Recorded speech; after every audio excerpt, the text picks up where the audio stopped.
Good afternoon, everyone. I am Abhishek Vijay Gopal and I head CySecK's academic programs, focusing on scaling and promoting research. We'd like to welcome all of you to today's webinar, which is the seventh webinar as part of the Digital Defenders Cybersecurity Masterclass and Capture the Flag Competition 2023. CySecK is organizing this competition in association with Cisco Systems India Private Limited, Cisco CSR, and the Center for Networked Intelligence at the Indian Institute of Science, Bengaluru. Thank you for joining us. Although this webinar is a part of the Digital Defenders CTF 2023, both CTF registrants and non-CTF participants are most welcome to attend the webinar. This slide shows the schedule of the webinars for the Digital Defenders CTF 2023. We are now in the fourth and the last tranche of webinars, which focus on cryptography. Once this is completed, the next phase would be shortlisting of participants for participation in the CTF based on their assessment scores.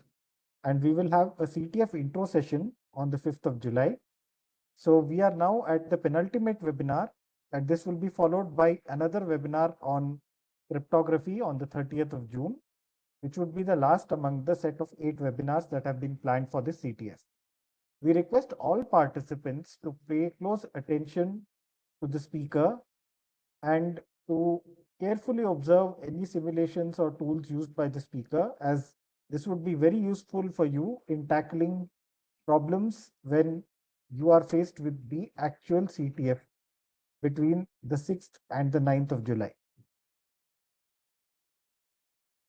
So let me now go over the exciting prizes on offer for the CTF participants. I will be brief here because I have done this in previous webinars as well. So we have 3 first prizes, 5 second prizes, and 7 third prizes, and 10 participation prizes, bringing a total of 25 prizes. The total value of these 25 prizes on offer is Indian rupees 4 lakhs. The 3 first prizes are valued at 40,000 rupees, which carry a 25,000 rupee cash component, a Raspberry Pi, and a voucher for Hack the Box.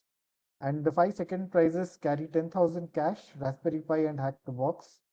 The third prize does not carry a cash component, and the fourth prize is 10 Raspberry Pis.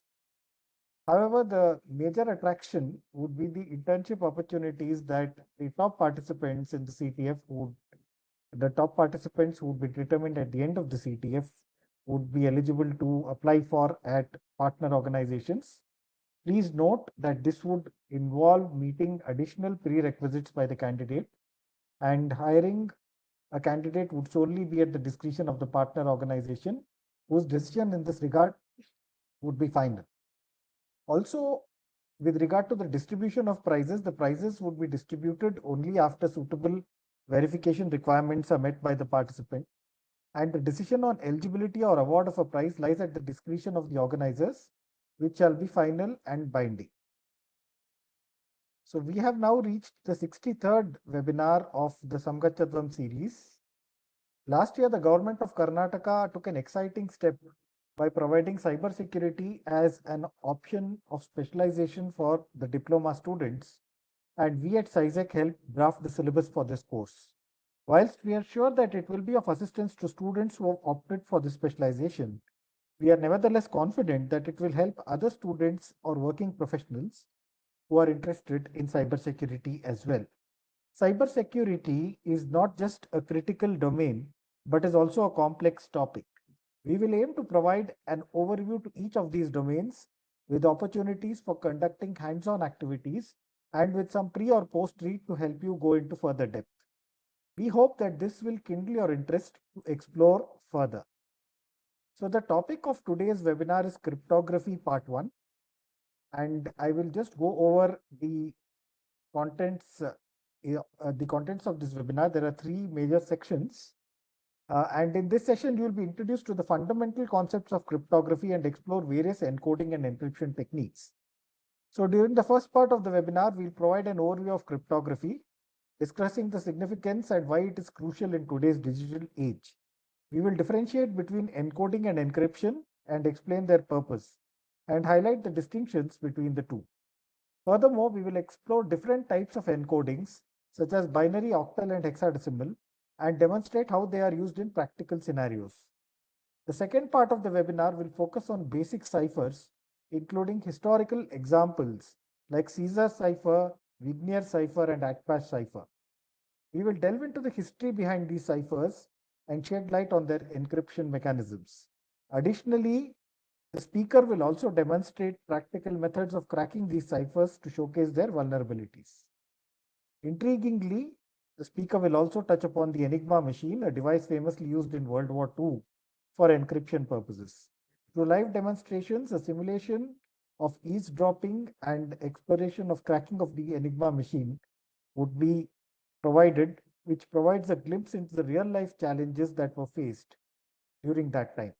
The final part of this webinar will deal with XOR encryption, explaining its workings and conducting simple exercises to familiarize participants with this technique. By the end of the webinar, the participants are expected to have a solid understanding of the basics of cryptography, encodings, ciphers, and the historical context behind them. So we are planning to conduct the next webinar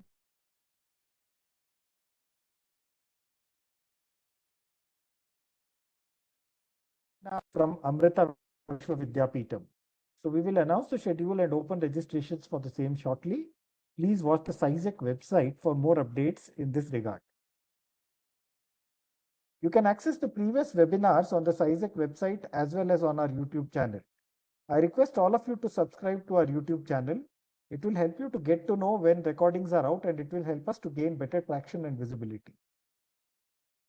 So I'm going to pause a little here, and I have shown the different social media handles of CySecK, and I'd request all of you to please follow our social media handles and remain abreast of all our events. So we are at CySecK COE on Q, Twitter, and Instagram, and we are at CySecK on LinkedIn and YouTube, and CySecK Car on Facebook. So we hope you can take a screenshot of this slide and make a note of the different social media handles of CySecK so you can follow us on the same.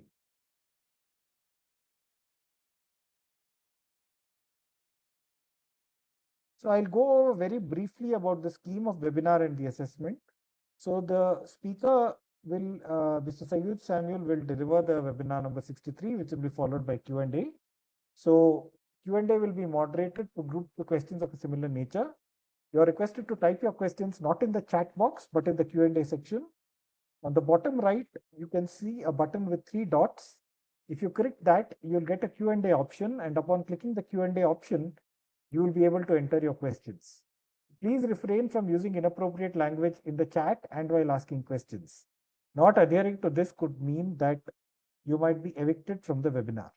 Link to the assessment would be provided at the end of today's webinar, and this assessment will be kept open for 24 hours post the webinar, and some participants would receive certain qualitative questions aimed at collecting information that could help us in improving the delivery of future webinars. We request you to answer that in all sincerity. And since the assessment will be open for 24 hours and contains only 15 questions, it is to the participants' advantage to attempt all of them. So we request all the participants to please use a Gmail ID to take the assessment, because the assessment is going to be delivered through Google Forms.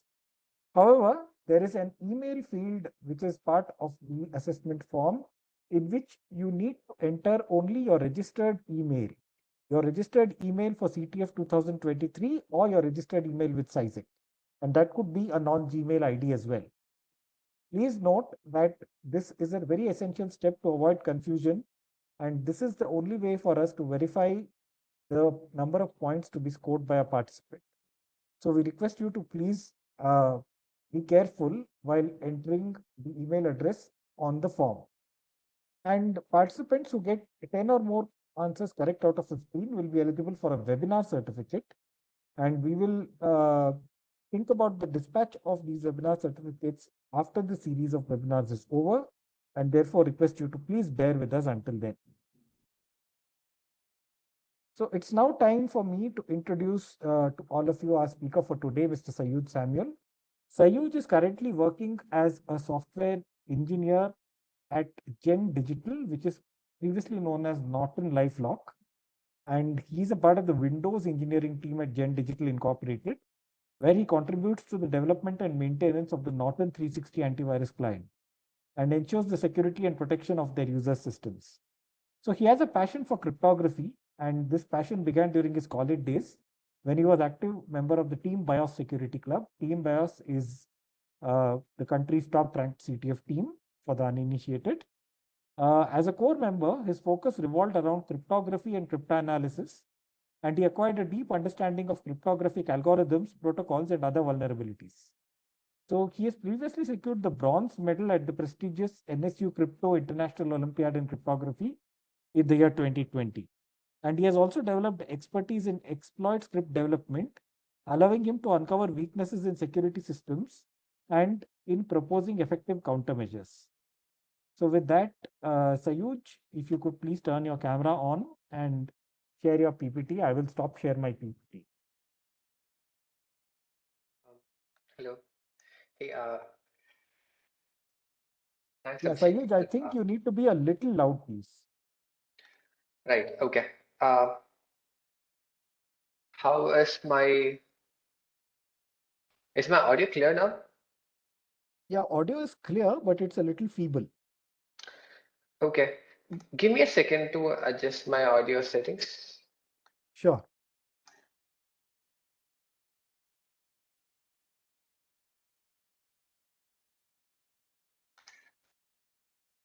Is my audio much better now, or is it still bad? No, there is some break in your audio now. Okay. I think I'll just speak louder if that's all right. Yeah, that's fine. Yeah. Okay, cool. And thank you, Abhishek, for that warm introduction. I'll get started with the presentation and let me share my screen. Yeah, you are a co-host, so you should be able to share your screen. Okay.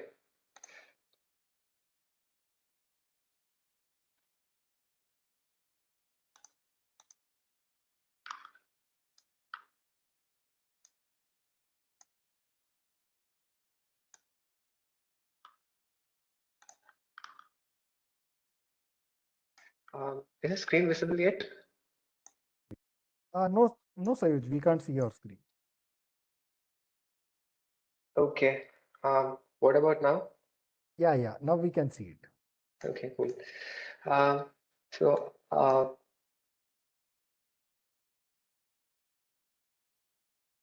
I'm sorry, we can see your screen along with the slide and the notes right now. oh, do you still see the notes? Yeah, yeah, we still see the notes. Yeah. And there's a timer going on. Okay, I think I've shared the wrong screen. Let me. Yeah, I think you can share the PPT application. That would be. Yeah. Okay.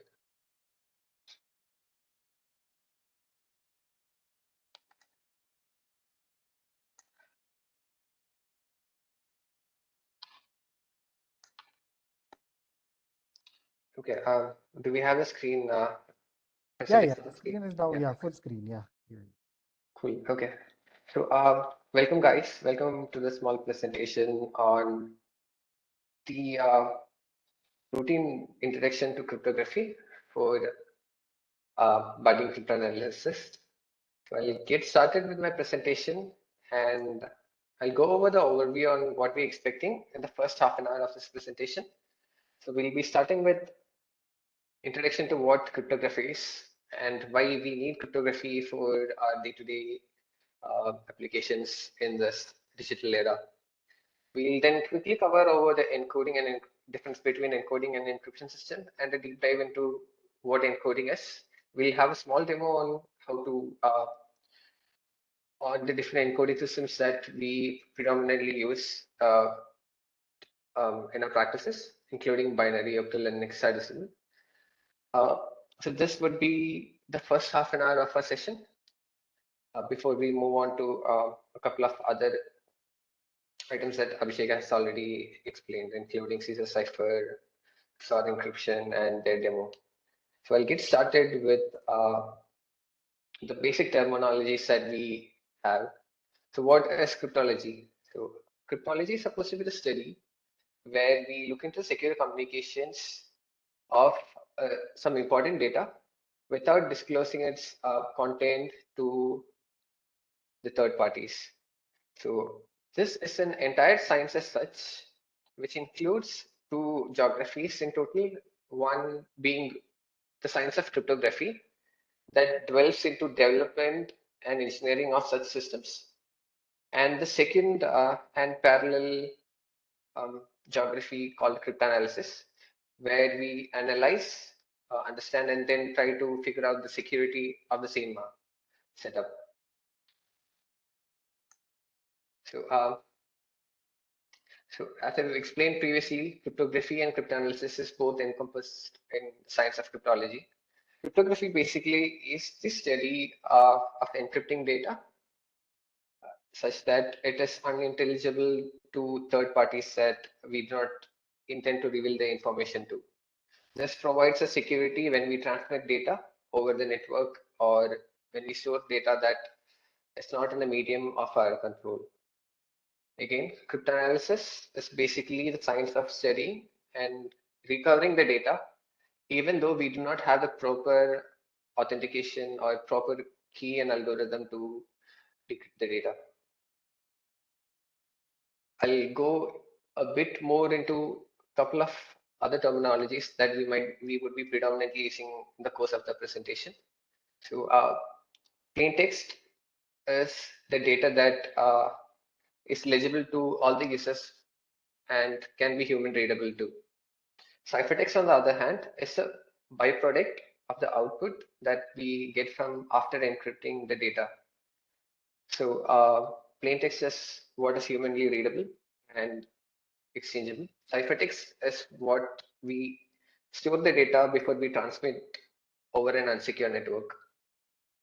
So in order to convert the plain text to ciphertext, we need a couple of systems. And this predetermined system is called a cipher, or the entirety of which is called a crypto system. So we have an algorithm, we have a key, and we have a couple of procedures or functions that help us convert between this plain text and ciphertext. And one of the predominant item and requirement for this crypto system or algorithm would be a key or cryptographically secure key that would be used as a mechanism to transmit between plain text and ciphertext. The process of converting the from plain text to ciphertext using the algorithm and the key would be called encryption, and the reconstruction of plain text from ciphertext using the same is called decryption. So all of this is common on the wide variety of algorithms that we're going to look into. Starting from today, we'll be looking into CySecK, XOR, and a couple of other systems. And it is even predominantly the same terminologies that we use when we go into advanced algorithms like RSA, AES, or elliptic curve cryptography. So this would be like our baseline when we move forward with our demo. Okay, now I'll just briefly go through the overview of the steps that are involved in a normal encryption procedure. We would have the plain text with us, which we would require before start operating. We would need the encryption keys and the algorithm for operation.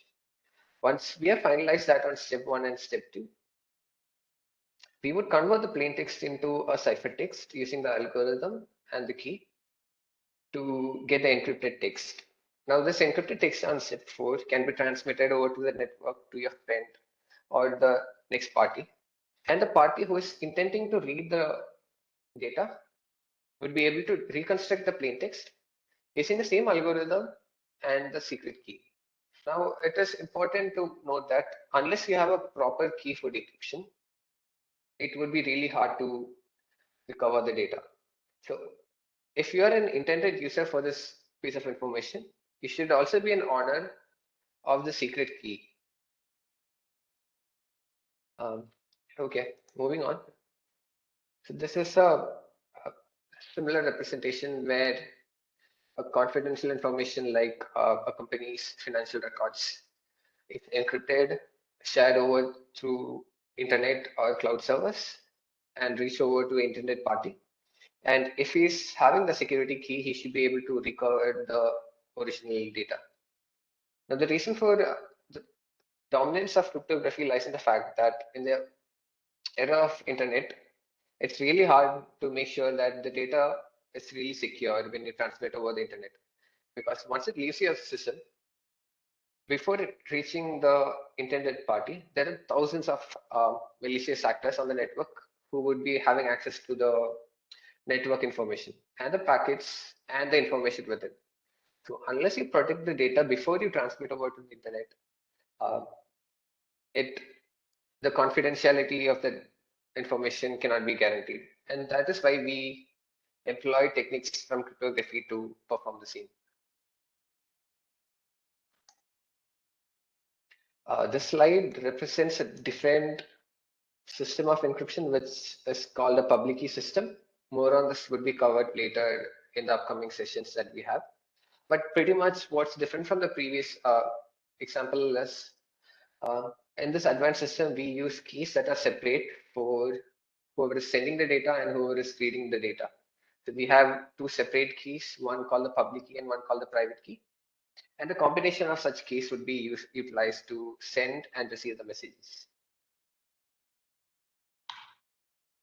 So, so this is a standard principle that we cryptographers always employ when they're developing new system.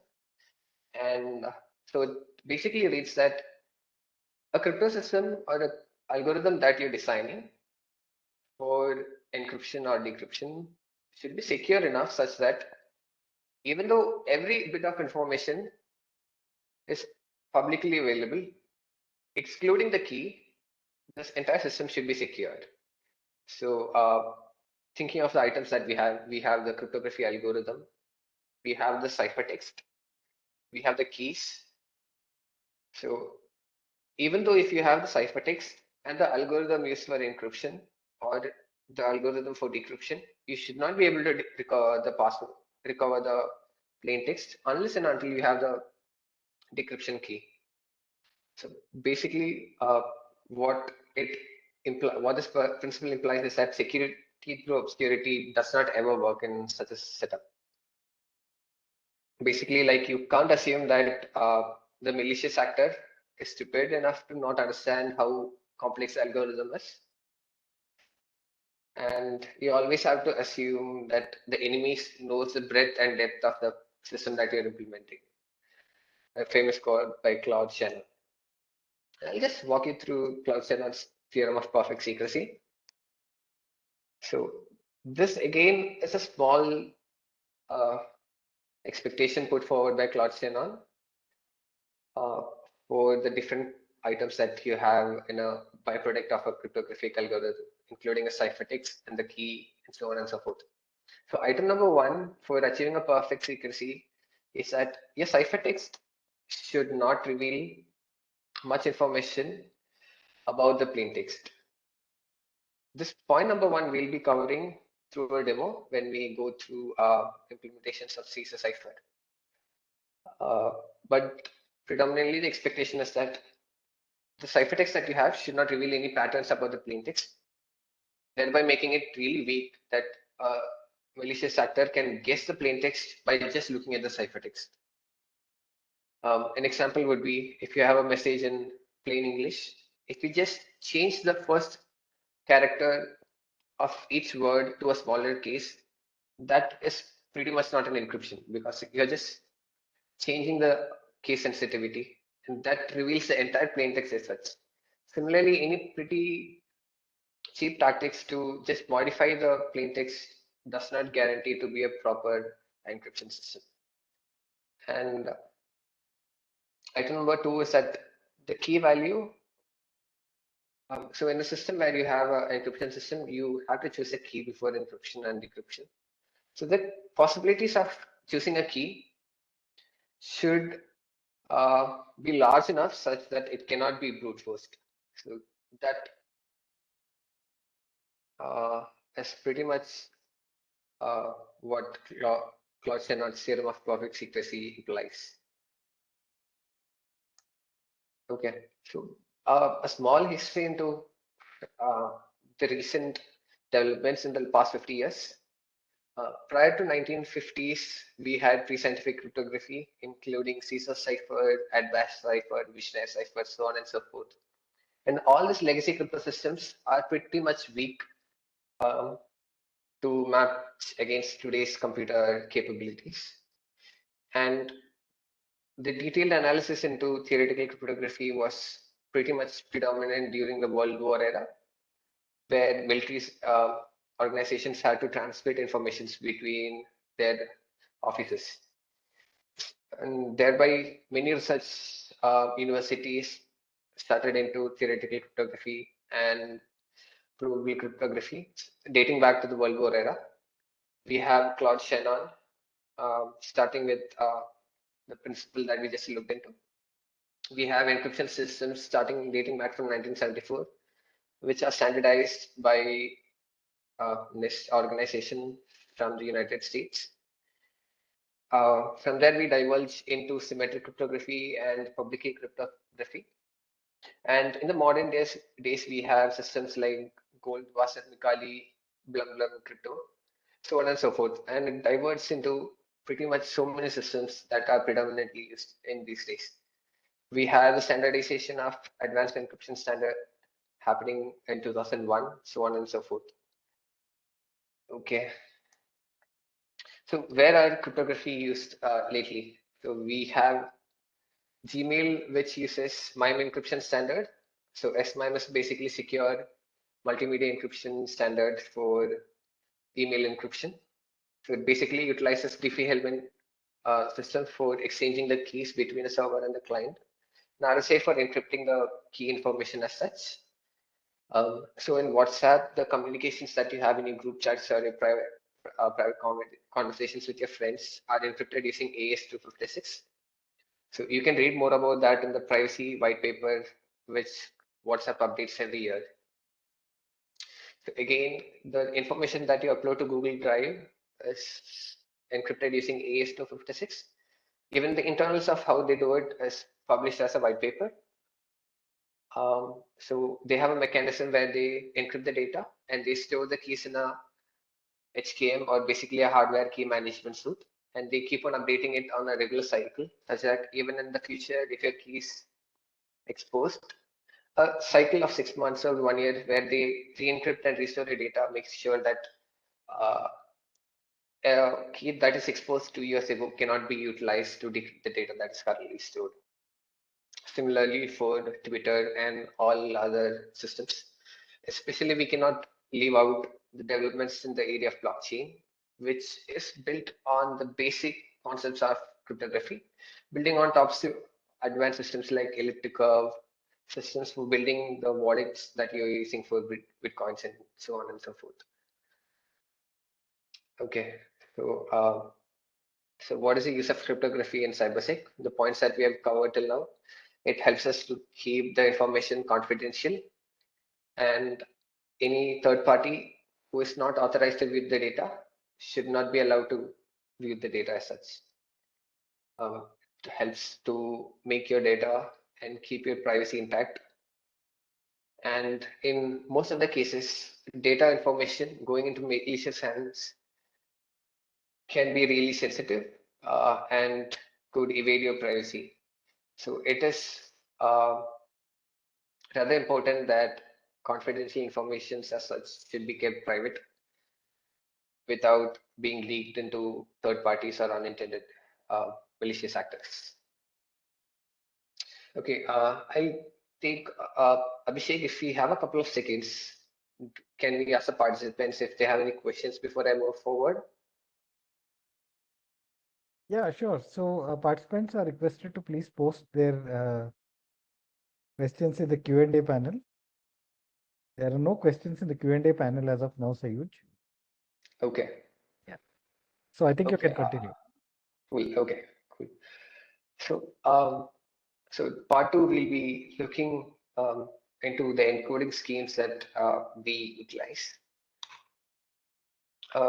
Pretty much into an overview. We'll look into what encoding scheme is, how is it different from encryption systems, and what is the underlying difference between them.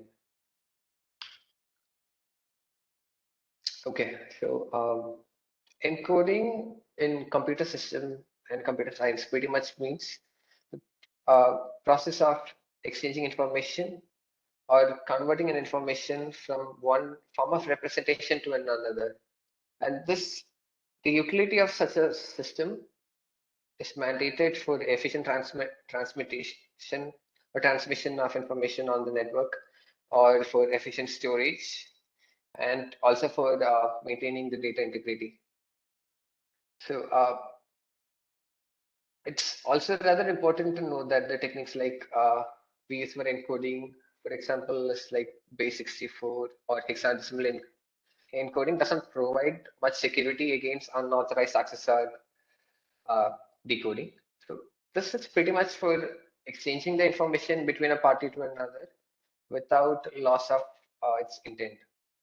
Similarly, the process of decoding is pretty much the reverse operation on what an encoding process does.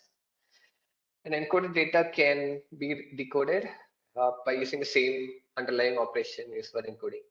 At the bottom of the screen, you can see an example that I've scripted out in Python.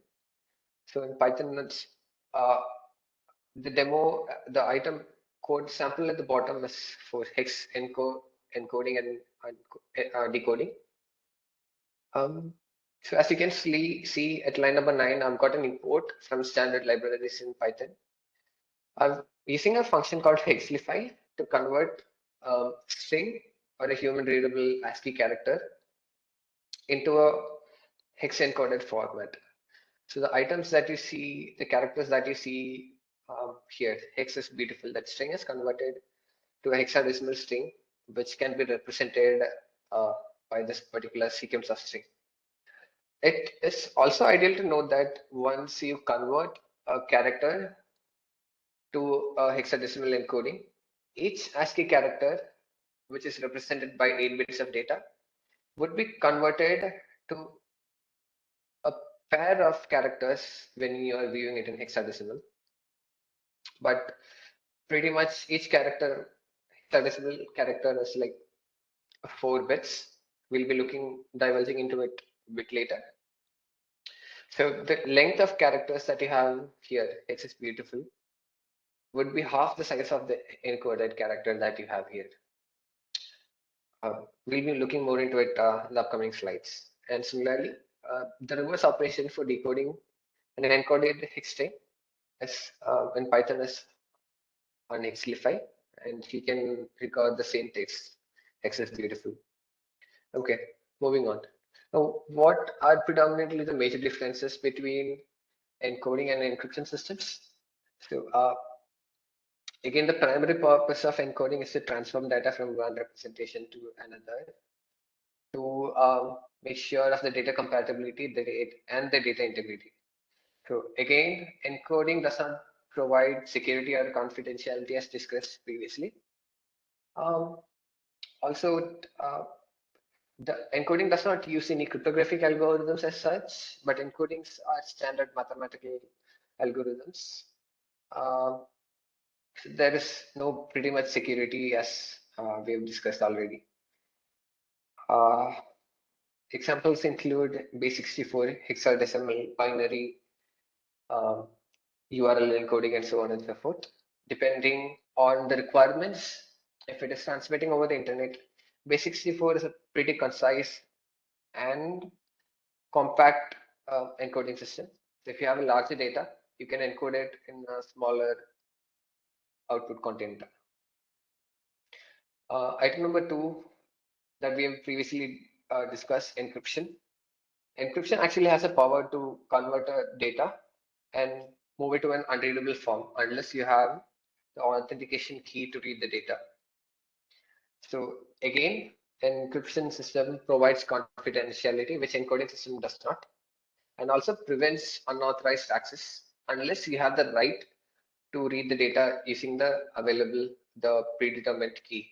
An example of encryption as discussed previously includes advanced encryption standard, RSA encryption system, DES, and so on. So talking about reversibility, it's basically converting to and fro between different forms.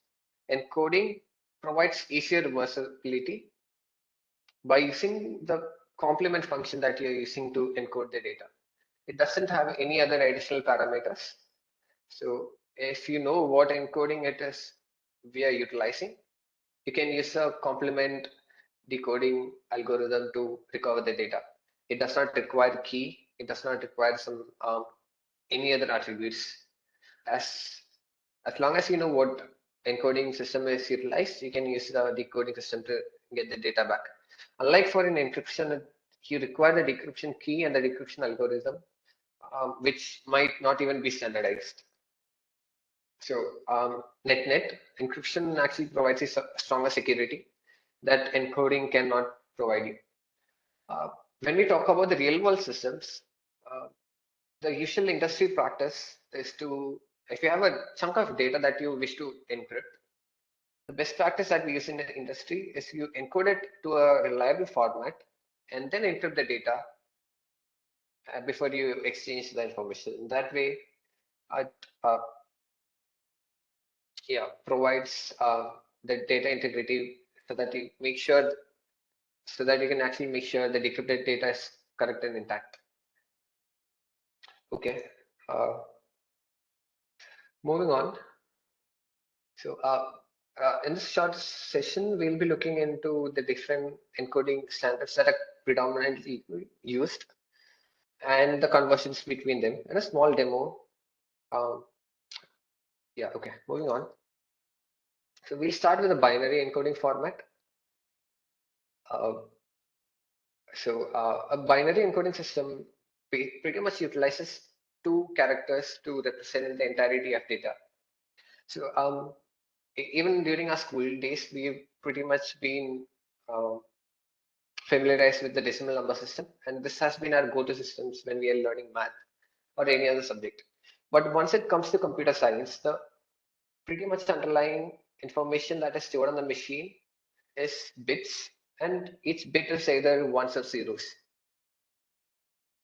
So as computer understands binaries and humans understand decimal systems much better, uh, this has been a standard that we represent the data for human viewing in decimal systems, but once it goes into the machine, the data is basically constructed into binary formats. The uh, conversion between decimal to binary is pretty much logical. Uh, Decimals would have 10 characters, including 0 till 9. And after you run out of the character, you utilize the next two items to reconstruct the subsequent integer. So 9, after 9, you will get the next integer 1 and then followed by 0 to construct 10. And then you keep on updating the unit place until you run off of the character again. At that point, which you upgrade back to the initial character and you update the tens place. Same pattern happens over in binary number system. You start with 0 and 1. Once you run out of characters, because you only have 2, you update the unit place back to the initial binary character 0, and you update the second index over to the next character. The 1 0 would be followed by 1 1. Again, after you run out of characters, this 0 1 would be updated to 0. The next one would be updated to 0, and so forth. This pattern reiterates and goes on. And similar to decimal system, each decimal system would have a unique representation in the binary number system too. So, binary encoding system basically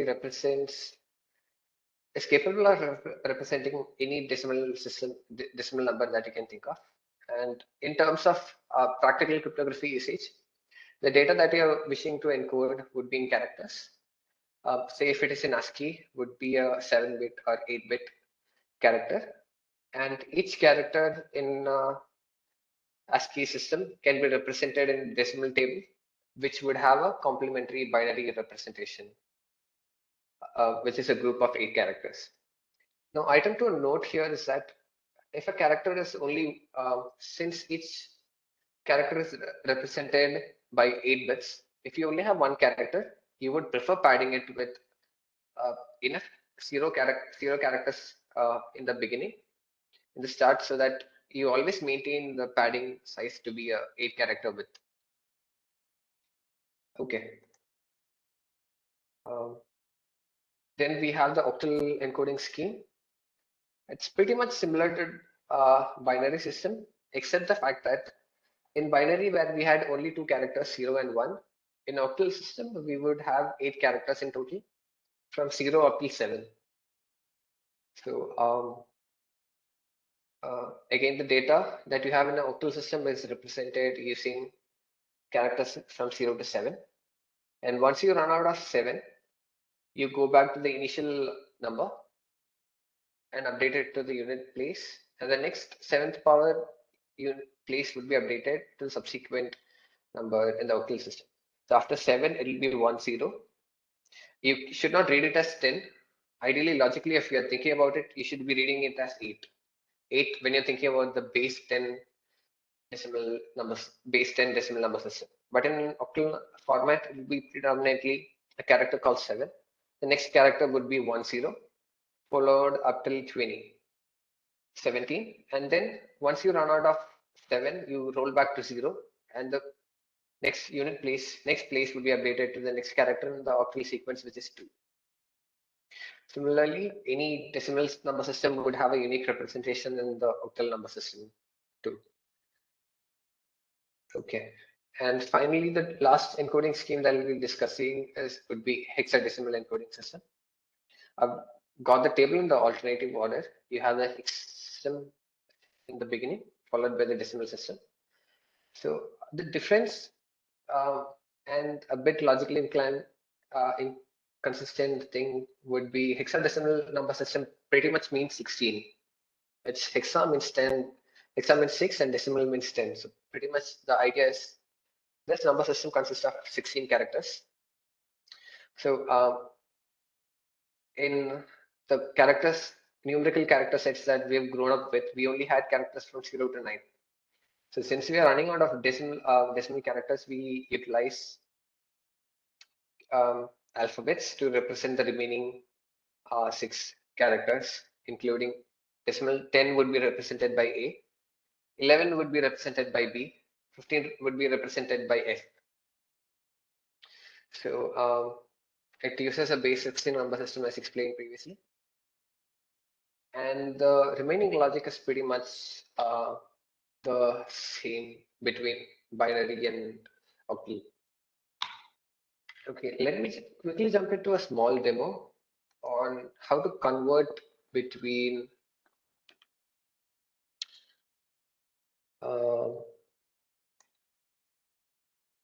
okay. Okay, I'm sharing my screen again.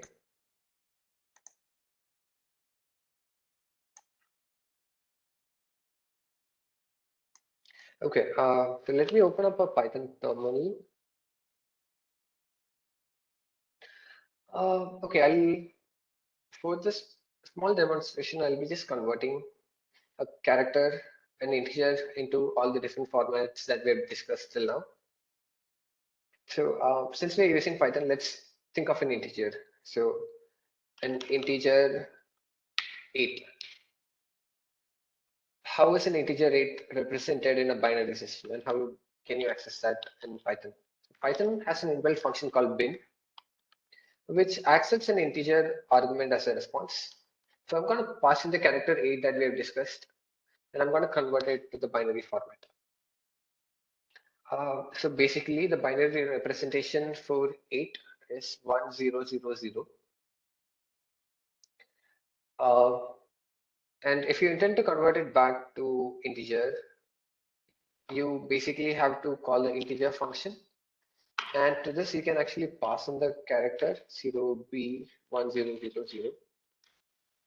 And you also have to tell the integer function what base system you're importing this setup from. So since it is a binary system, I'm going to say base of 2. So given the binary representation and the underlying base system, I'm I will be able to convert the integer back to its decimal number format. Similarly, let's go for the octal system. The octal system for 8 would be 10, as in our previous slides, and converting it to integer would be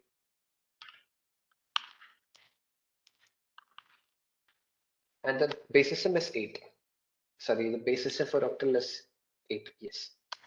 So the decoded data would be 8. Similarly, let's go for hex. Hex of 8 would be 0x8, and integer of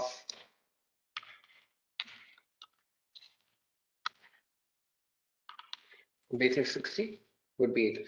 Let's think of a really long number. Long number is given a number which is predominantly um,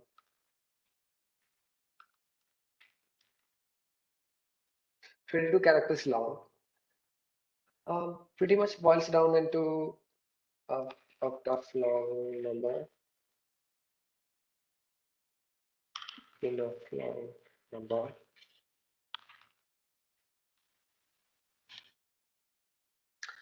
Another point to note, if you are unsure what number system a given piece of information is, you can actually look into the data and find out how many characters you actually see over here.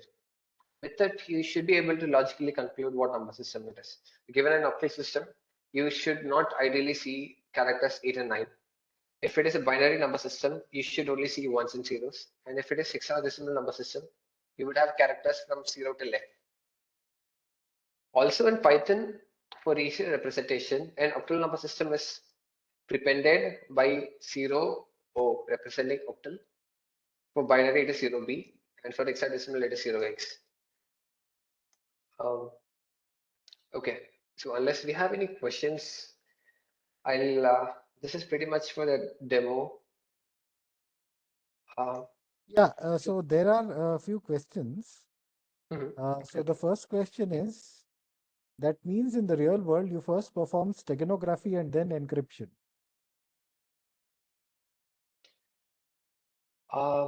I think steganography is pretty much uh, hiding the data in a different format other than a character set. For example, like a video or an image. So, can you just come again with the question, Abhishek? Yeah, so I think, see, this was something in context with what you had said. That Mhm. means in the real world, do you first perform steganography and then encryption? Okay, okay. Let me stop my screen share and share my screen again.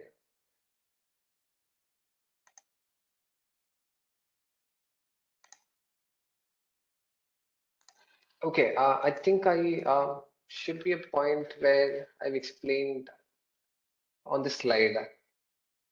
Um, so it's in the real world, it's pretty much if you have a plain text data like hello world, it's ideally again it depends on the system, but the expectation is that you encode it into hexadecimal format, something like this, before you encrypt into an unreadable character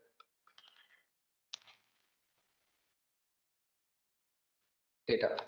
So this is one format that might be used in the real world system where it's easier to encrypt it's better to encrypt a encoded data than a plain text. So for example, uh, in your browser, when you're adding a cookie, that information is actually encoded in base64. But before that information being sent from the client side, sorry, the server side, the client browser, that base64 data would be encoded in an encryption system, basically a TLS suite, before it is stored in your browser. So this is one format that you can utilize. Another format would be you have your plaintext uh, hello world. You would then encrypt it, and then the encrypted data uh, would then be encoded into a hex format. You'll get something like this. So this is also a suitable way, depending on what is the requirement. This way promises that the encrypted data is represented in a known encoding fashion that can be transmitted easily and could be concise. So both these ways are fine. Steganography, it's pretty much hiding the data in a multimedia system other than a plain text format like an image or video. But uh, possibilities are there where a system like that could be implemented as well. Yeah. I hope that answers the question. Abhishek, do we have any more questions over here? Yeah, so the next question is related to the conversion. Hmm. Just a second. It says, so the participant is asked why to define base when we are converting it into integer. 0 binary, 0x or 0, 0. Okay, so let's try that out as an example. So int 0b.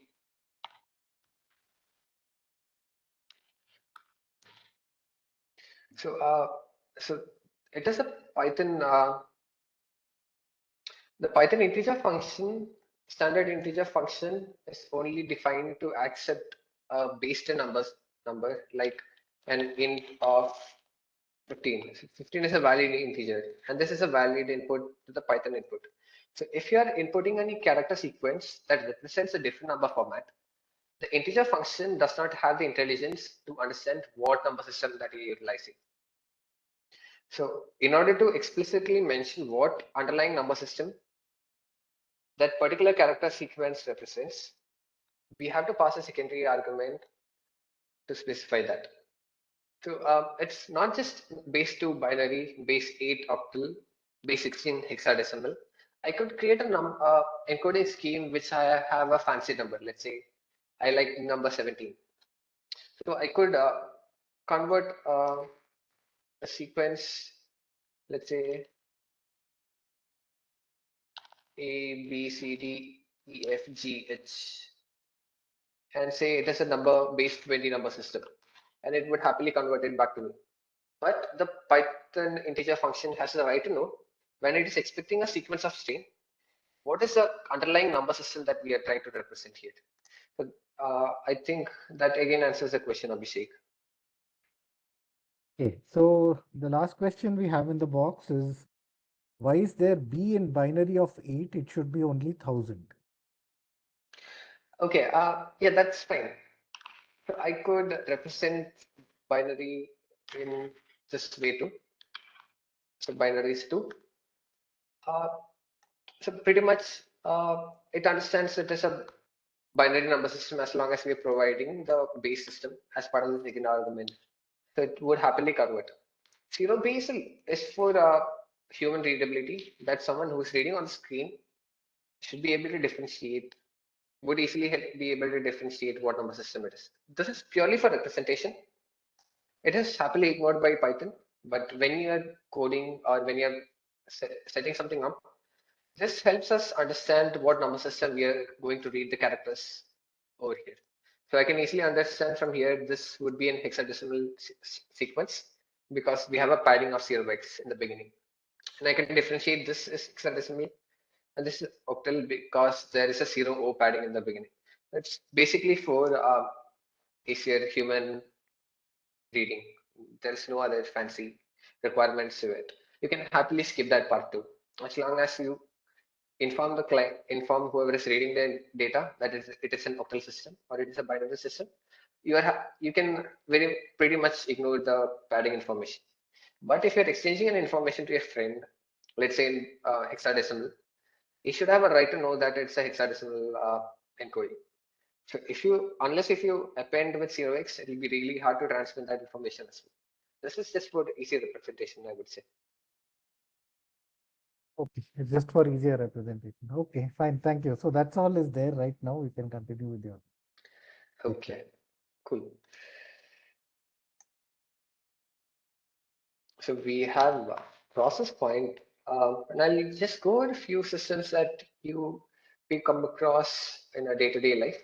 We have a basic C4 encoding scheme that is predominantly used on your browser systems and other applications.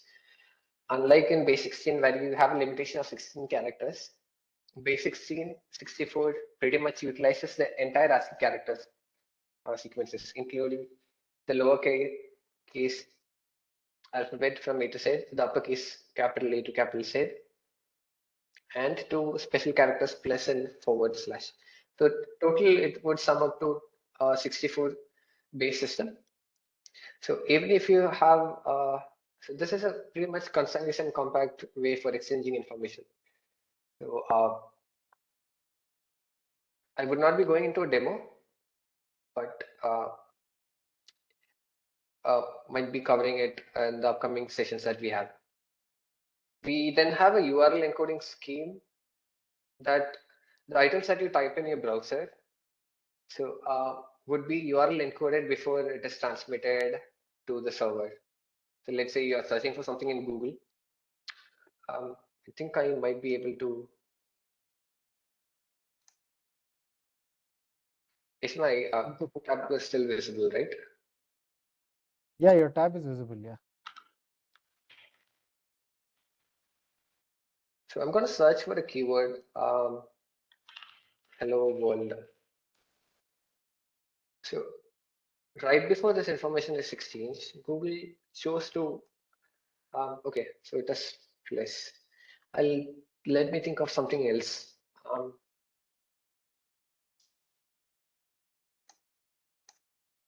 Okay.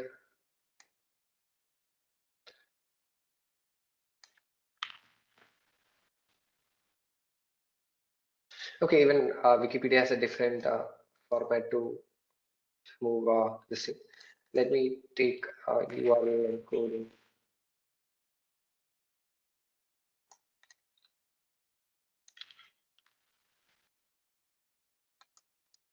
So imagine I have a website.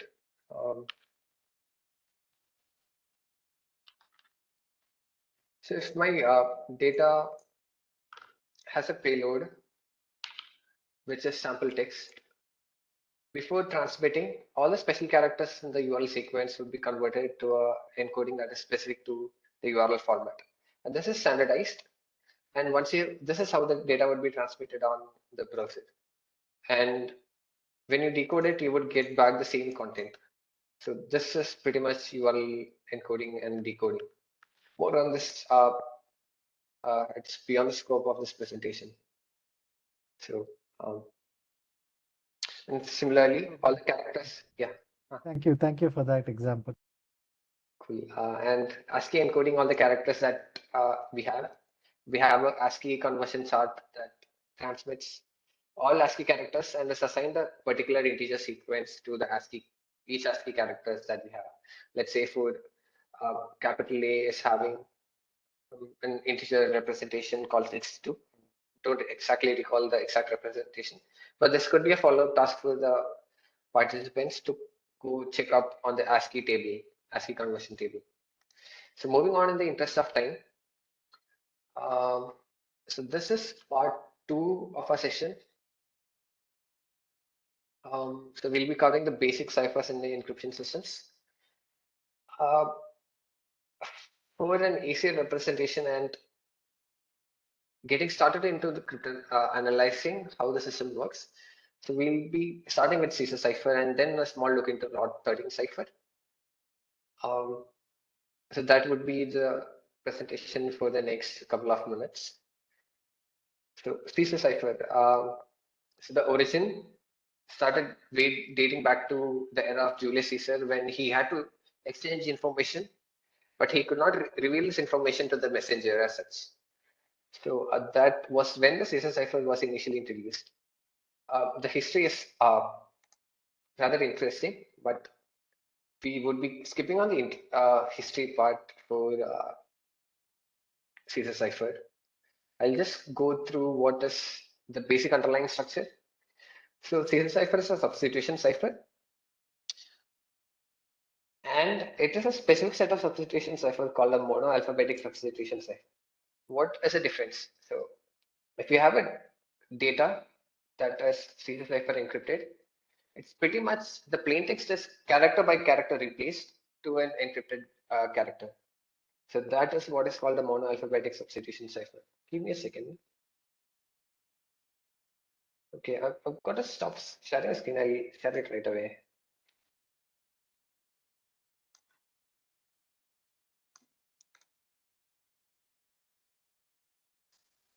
Okay,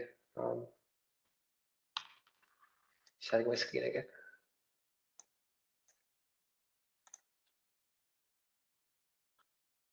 Okay, cool.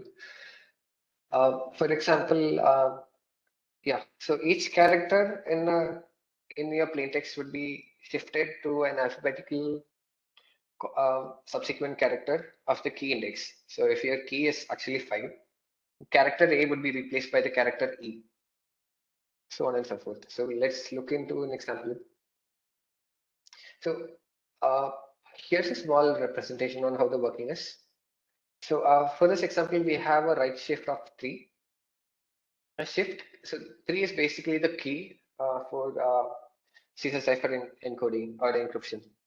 So the plain text starting would be, if this is a plain text sequence, the ciphertext complementing sequence would be this. So, uh, for example, character T, when it is shifted by 3 characters, would map into the character Q. H would be E, E would be B, so on and so forth. This is pretty much a logical representation. Um, and it's like a toy crypto system, but also the very first crypto system that people would learn once they start into understanding how the basic systems are designed. Now, the system was okay for the medieval era, but again, this is no longer secure because uh, I've got a question to the users on why this is. What is the maximum possible key size that a CC cipher could take? So Abhishek, can we Yeah, so what is the maximum possible key size? yeah, what is the maximum possible key that a CC cipher can utilize? Okay, so dear participants, there is a question saying what is the maximum size that a Caesar cipher key can utilize? And yeah, well, we're getting answers is 25 in the Q&A box. Okay. One answer is 26. We got 3 Okay. or 4 answers of 25. Okay. I've got to give it to the guy who said 26 Hmm. because okay, it's depending on how you take it. It's, it there is a possible set of 26 rotations, and the answer is 26 because the character set that we utilize in here, the alphabet character set as 26. So you can have 26 possible keys starting from 0 till 25. Okay. If you include 0, which is basically no shift, so when the key is 0, it pretty much means that your plaintext would be equivalent to your ciphertext. And moving on from key number 0 till key number 25, you have 26 possible combinations that you can use for Caesar cipher. The answer to that question is 26. And again, the working mathematically, if you represent it, pretty much you take the index of the character that you're looking to infect. So let's say for character A, you convert it to its ASCII equivalent. ASCII equivalent would be 62, I guess, if I recall correctly. Convert it to its ASCII equivalent and add the key that you're looking to encrypt. So the equivalent key, let's say for in that example, would be 3. Add 62 plus 3, that would be 65. 65 more 26 would give you an item back in the range. Okay, so let's not talk about ASCII. I'm extremely sorry about that. So in a character sequence where we have 26, we have character sequence A. Let's index it from 0 till 26. Add your encryption key, which would be an integer. Modulo it over 26 so that you discard any quotient and you only look at the remainder. So that way you should get back the encrypted data for a character for A and a key of 3.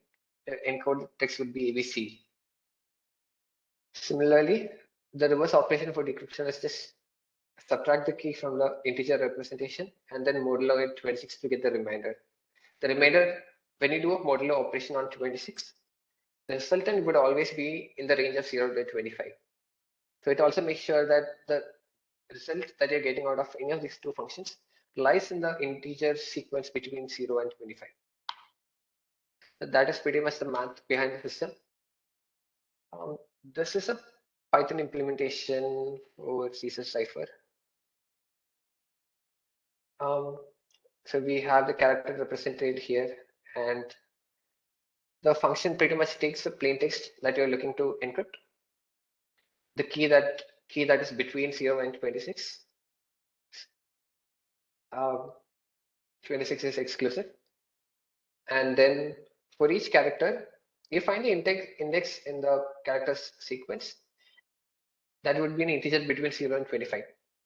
To that, you add your key, add the key, the result you divide it over 26, take the remainder, and the index of that character in the sequence would be your encrypted character.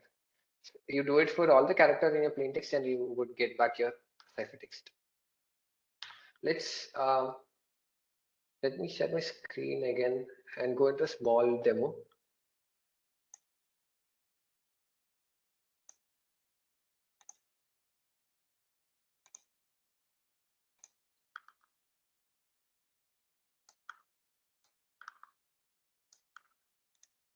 Okay.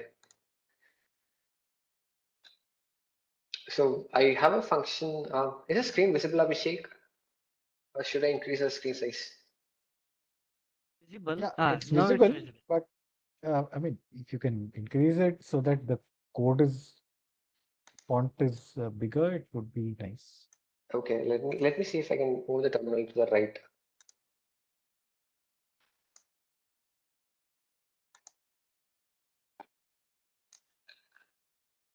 Okay.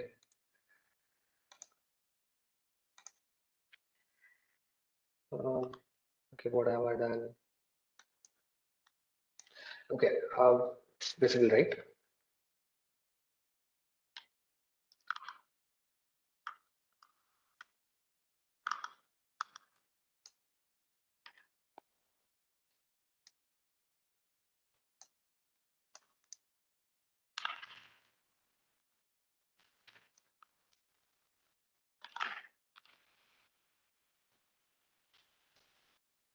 Okay, cool. So here we have a function that performs the encryption. Um, we have a similar function that performs the decryption, and I'll show a couple of examples on what would happen when we use different encryption keys and shift values. Let me run the program in Python.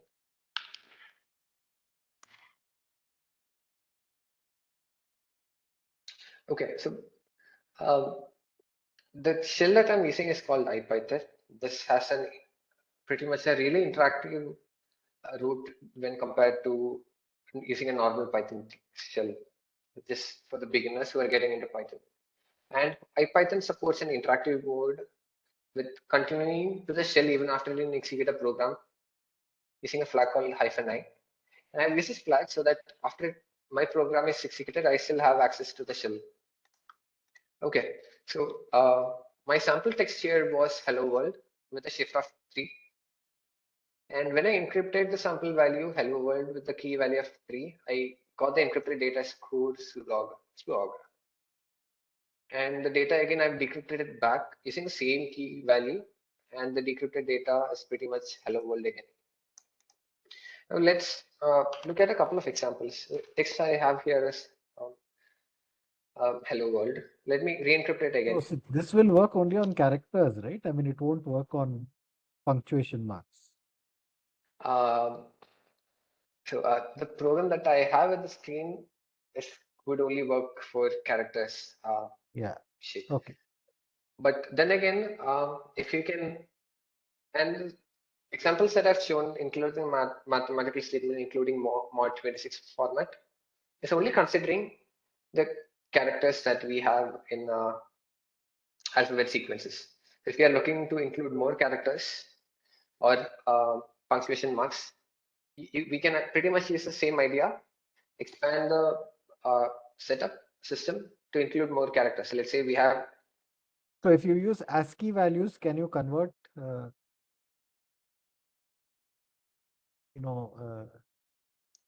character and the manner in which it is encoded?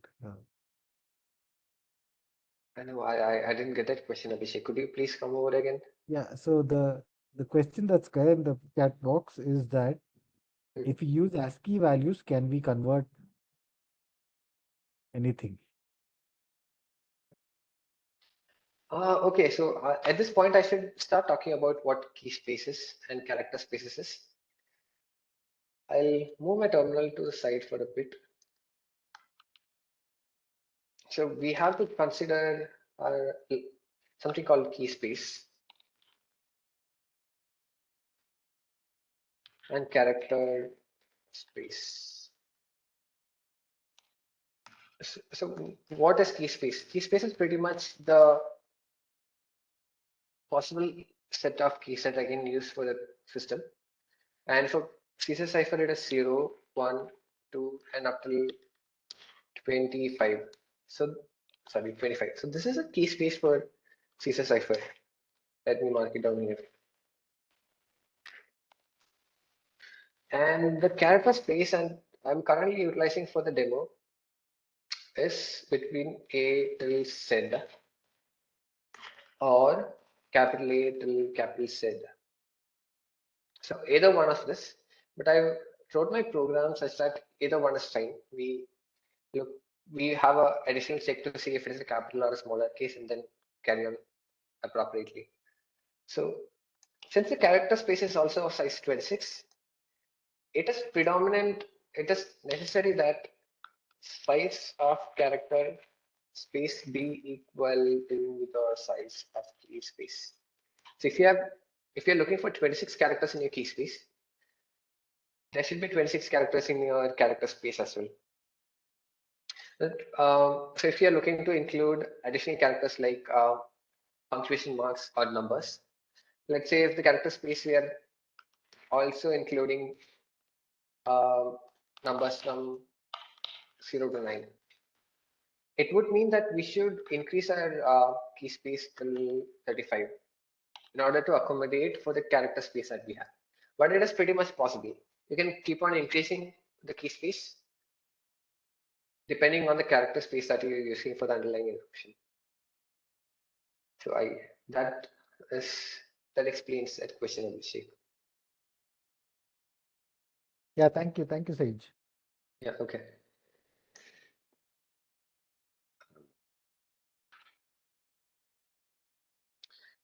Okay. So a small. I am going to encrypt the data hello world again. Just to show you the difference on what would happen if I go about the shift value of 25. So encrypt of text with key 1 would basically convert each character to the immediate next character in the ASCII character list, alphabetical order. Encrypt of 2 would be like 2 characters. Encrypt of 25 would be 25 characters up. A jump to encrypt of 26 is pretty much trivial. You would get back the original text because 26 characters in a cycle of alphabetical order starting from H is H itself. Similarly for E, the next 26 character on the alphabet list is E, so on and so forth. And encrypt of text of 26 is pretty much equivalent to not encrypting it at all, like not shifting it at all. This is one thing that is trivial for CSS cipher. Now let's go into small analysis presentation on CSS cipher. So basically, it's a substitution cipher, and all substitution ciphers are pretty much weak when compared to the computing power that we have in the modern day era. Another item that point to note is that CSS cipher places a symmetry key. It's pretty much saying if you utilize key number 14 to encrypt, ciphertext equal to encrypt of text with key 14. You have to utilize decrypt with the same key to recover the data. If you utilize a different key, you won't be able to decrypt it. That's pretty much logic. So again, as said, ciphertext, CSS cipher utilizes a symmetric key. And the key space for CSS cipher is basically from 0 to 25 or 1 to 26, depending on how we would like to think about it. The 1 to 26 is pretty much equivalent to 0 to 25. And this is such a small key space that can be brute force easily. So let's say I have a ciphertext, which is initially encrypted using key number 14. And I'm not sure what key was actually utilized for decryption. What I can actually do is I can write a small for loop,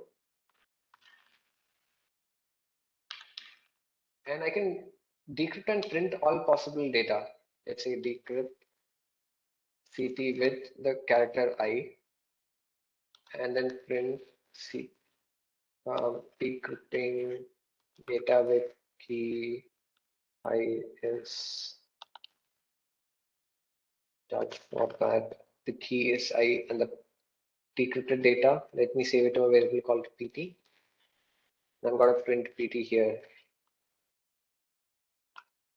So if you look into it, there are only 26 possible cases, and I can do it in a jiffy, in a span of a second. And if you can read through all of this, you are bound to find the answer in one of these items. So as discussed, the key space is 26, which is really short. Iterating at 26, you can actually do it over a pen and paper. So CSS cipher as such is not secure way for a crypto system. And there are some advanced analysis on CSS cipher like frequency analysis. So in the English character set, or if you take an English message, the frequency of occurrence of a certain character is greater than the other. For example, if you take a paragraph from your English literature textbook, the occurrence of E has a certain probability when compared to occurrence of the character is said. So you can utilize this logic to uh, decrypt the data for CSS cipher instead of brute forcing. And ETA OIN SHRDLU is a standard, is a well understood probability of occurrence of a character, each character in the order. The item 2 is we have already looked through the demo. The key space is 26. You can brute force all possible keys. Item number 3 is known plain text attack. It's pretty much if you know the plain text in advance or one of the characters of the plain text in advance. So by looking at the pattern, I am pretty sure the guy who has encrypted the data is bound to have used the character H in the beginning. If I know this information, then I can calculate the difference between the character H and character G, and that would pretty much reveal the key that was utilized for encryption. So you just have to calculate the difference between the plaintext and the ciphertext order, and that would give you the key. And once you recover the key, you can decrypt the entire payload without any much effort. This is some. This is how to get started looking into analysis on weak systems before you move on to some advanced code breaking techniques. In the interest of time, I'll just quickly walk through what ROD 13 is. ROD 13 is kind of standardized and even recently utilized for smaller encryption systems. It's pretty much CSS cipher, but we utilize the key, rotating key to be 13. So if you want a demo, it will be like we have the text as hello world. Encrypt of text with 13 would be ROT encrypted data. So this is ROT encryption. It's basically CSS cipher with key 13. And decrypt would be ROT of 13 should give you the plain text back. You cannot, so as discussed, it's CSS cipher with key 13. Character A would always be transmitted to character N. M would be translated to said, and likewise when you decrypt. So hello would become UR_by_B, as in the example here. So if you are using a Linux machine, even Linux provides a utility binary called TR. It's basically I forgot what actually TR stands for, but basically you can do a ROT13 encoding using the Linux command to pipe it when you pipe it over to TR. An interesting fact is that you cannot call ROT13 as an encryption system. It's pretty much kind of an encoding, just like your octal binary or decimal system. Just that you are doing a system translation other than a numerical format. Uh, Pretty much, since the key is always hard coded, you add or subtract 13 and divided by 26, take the remainder, go back to the integer sequence, and you should be able to find uh, the output of ROT13. And another interesting fact here is that if you double encrypt the data, you would get back the data itself. For example, let me show you this. Encrypt of text with key 13, and I'm going to encrypt it again with key 13. Would give me back the plain text, because this is also because encrypt of text with 13 is also equivalent to decrypt of text with 13.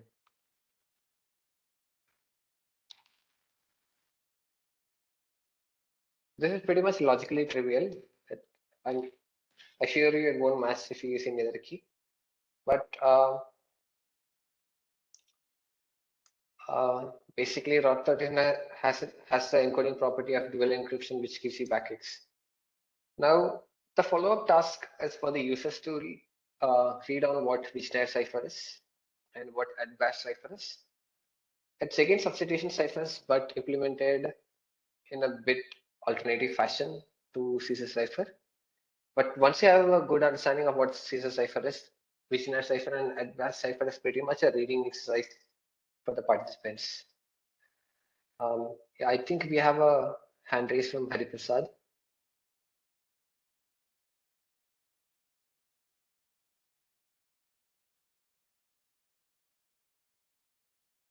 Hello, Abhishek.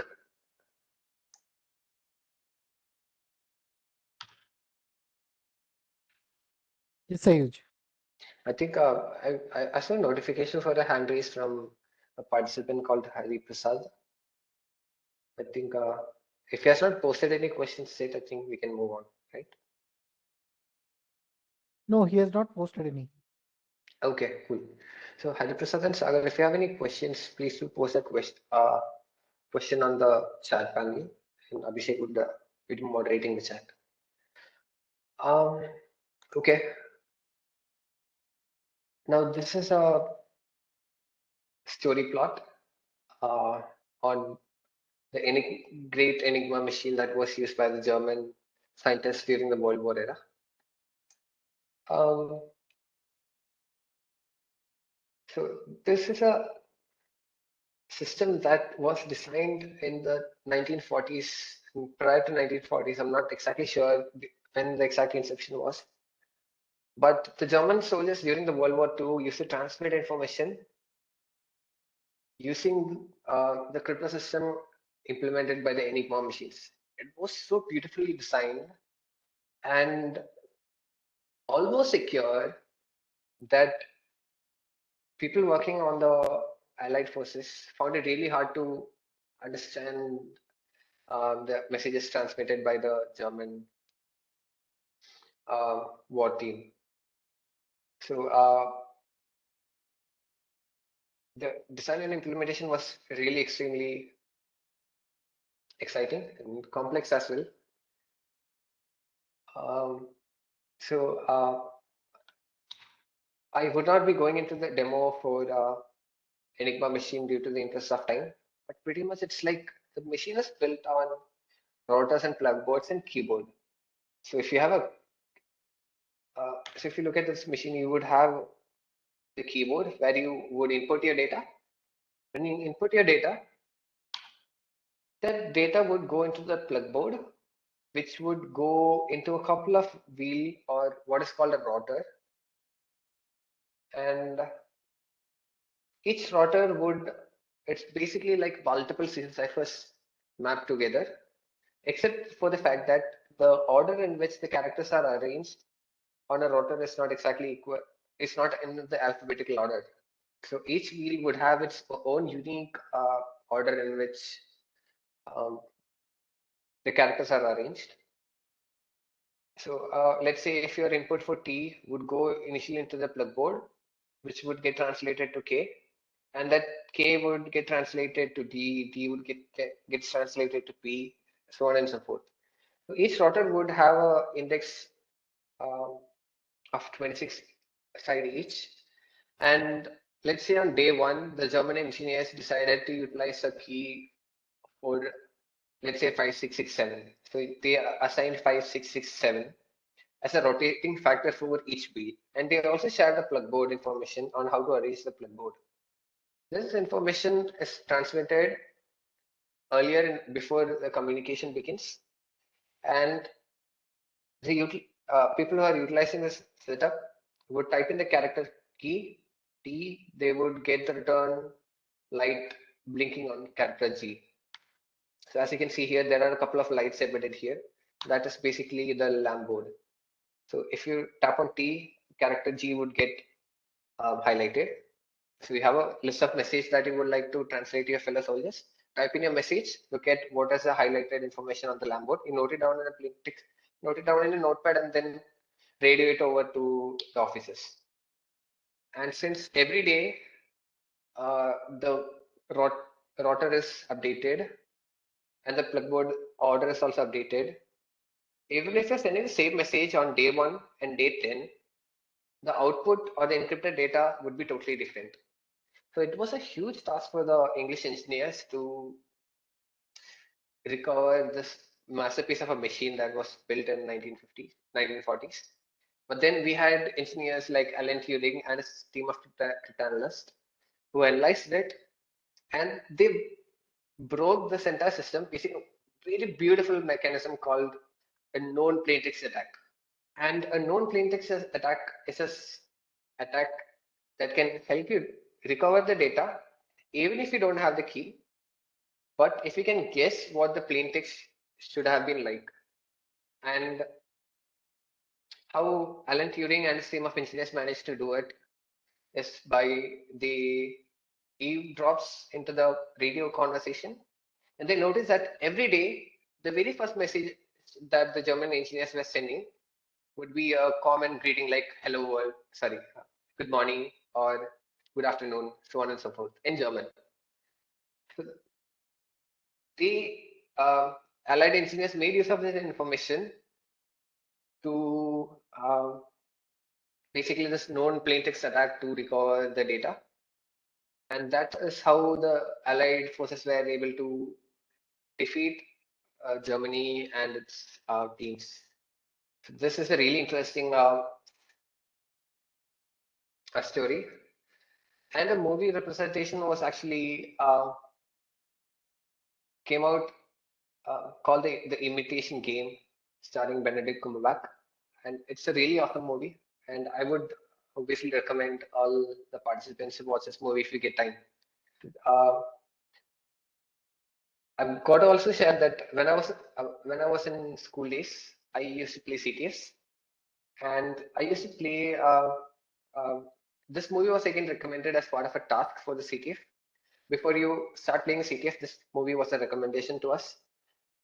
I watched this movie. I was so moved that once I joined the team in university to play with the Bio CTF team, I could not choose any other category than cryptography because this movie was so moving, and so this is one of the key items that prompted me to pursue into cryptography compared to other items that we have on the panel.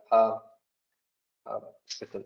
So I would always recommend any security enthusiast to watch this movie whenever you get time. Okay, moving into a last topic would be the XOR encryption system, and probably with which we'll be winding up our demo. I'll make it really quick in the interest of time again. So XOR is basically the expansion for exclusive OR. So if you have already in class 11 and 12, you would have learned logic gates in your physics classes, including AND gates, OR gates, NOT gate, so on and so forth. Exclusive OR is a combination of such. And for the discussion next, we'll be looking into what and why, the strengths of XOR encryption system, and the common use cases and ways to analyze and exploit such. So for the senior participants, you should be able to understand what the logic gate behind XOR is. It's pretty much equivalent to the other basic logic gates that we have.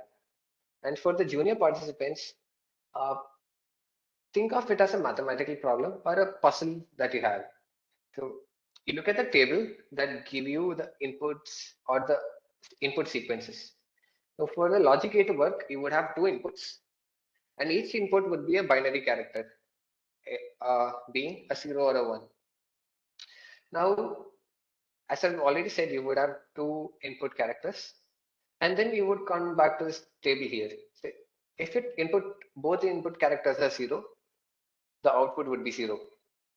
If the input uh, 1 is 0 and input 2 is 1, then the output would be 1. And parallelly, if your input A is 1 and input B is 0, you should output 1. And if both the inputs are 1, then you should output 0. This is like a trivial logical problem and puzzle that you can solve on a pen and paper. So you have an input sequence of data. If it is a character or an integer, you convert it into its binary representation. Once you have the binary representation, you take each character, map it into the table, get the output, and mark it in your paper. That's pretty much what XOR logical gate represents.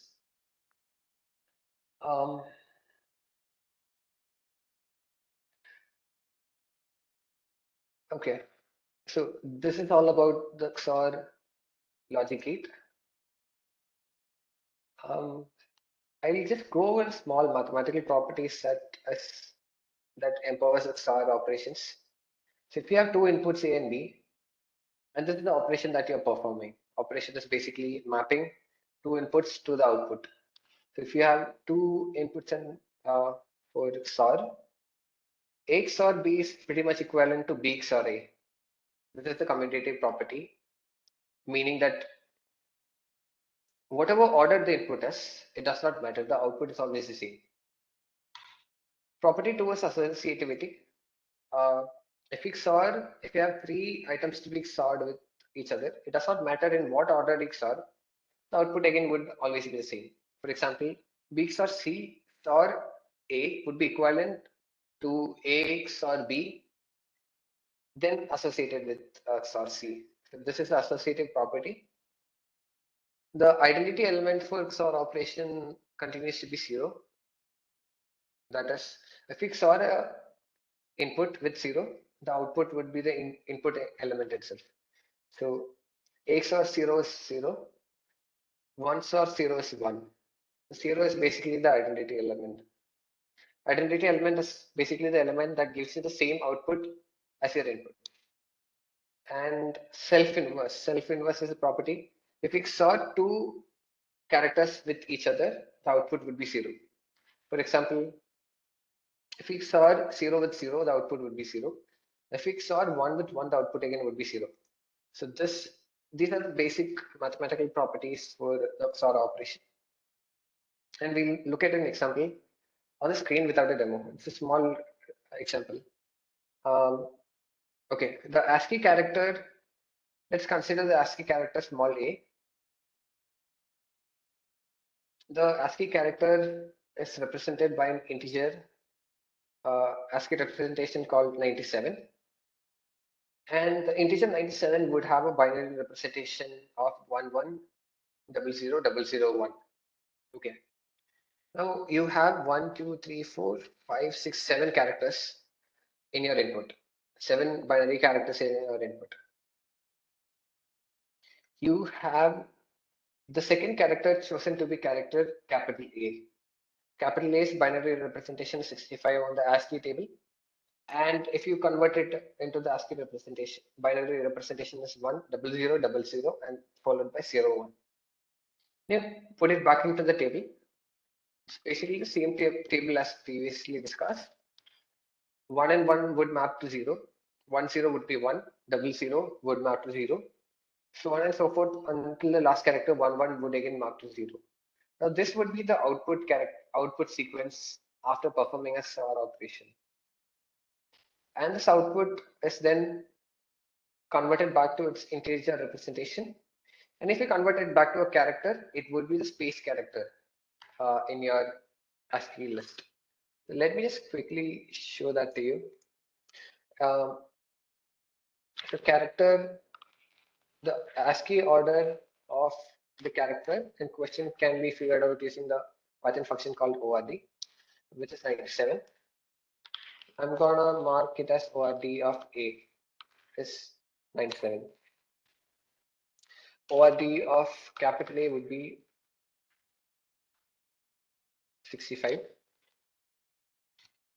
Now in Python, you can easily XOR two integers using the caret operator, which is 97 XOR 65, which gives you 32.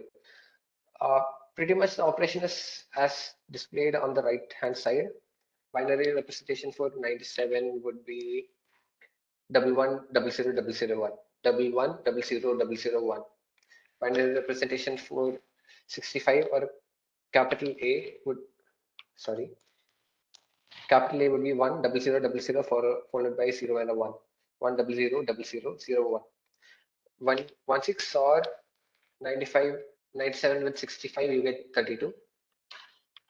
Once you convert 32 back into its character ASCII character format, you get the space character. Similarly, you can ideally do it for any other character of your choice. ORD of B. I'm gonna XOR character B with character of ORD of Z. Let's look at the output. The output of its character called 18. The character 18 does not have a character representation in the ASCII chart, but for characters that is not in the alphabet order, Python would choose to represent it in the hex format. So that is basically #X and the 18.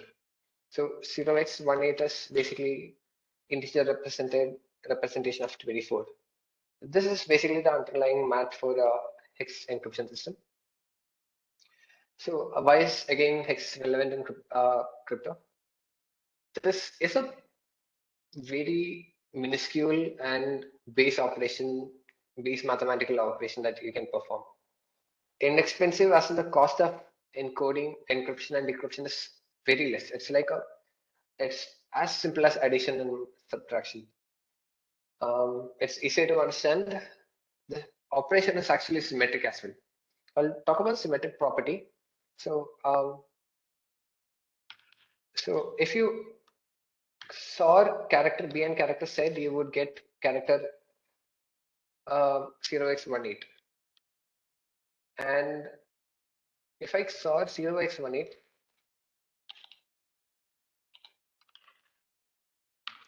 with character Z, you would get back B. So this is basically the transitive property, but it's also pretty much says on what the symmetric operation for XOR is. The key that you're using for encryption is pretty much the same as the key that you're using for decryption as well. I'm going to skip on this property of confusion, and the property of the critical unbreakable I'll be carrying up in the upcoming slide. A small note on what the confusion property is. It's basically the rearrangement of the data after you perform a XOR operation is statistically distributed, that you cannot form a pattern out of the encrypted data. So confusion and diffusion as two main properties that analysts look in, cryptographers look into when they come up with a new system. And also XOR, although it is so predominant and basic, the usage of XOR even extends to even advanced encryption systems like AES or DES. For example, in AES, there are a couple of modes that people uses like electronic codebook, ECB, CPC, and so on and so forth. Inside each of which there are extensive use of store encryption internally inside AES. So this is a basic algorithm that all participants should be familiar with before you move into advanced systems. So how do we utilize SOR in the encryption process?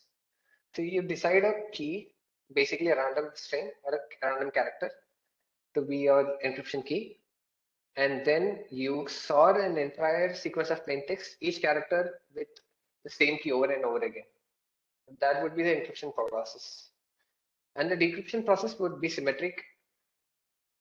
You have the encrypted data, ciphertext, take each character out, SOR it with the key, and you reconstruct the plain text.